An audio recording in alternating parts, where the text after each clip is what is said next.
In this video, I will show you how to redeem digital coupons on HEB.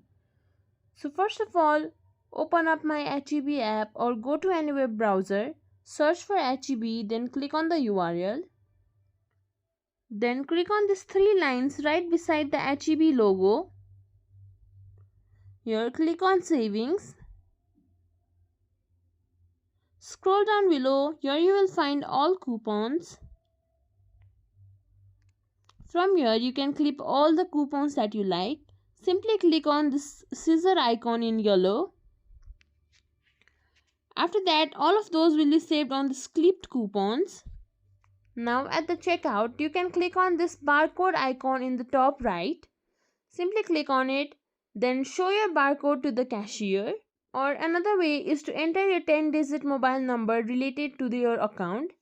Then you will be able to redeem all those clipped coupons. If you think this video was helpful, please like, share, subscribe to our channel and leave us a comment down below. Thank you for watching.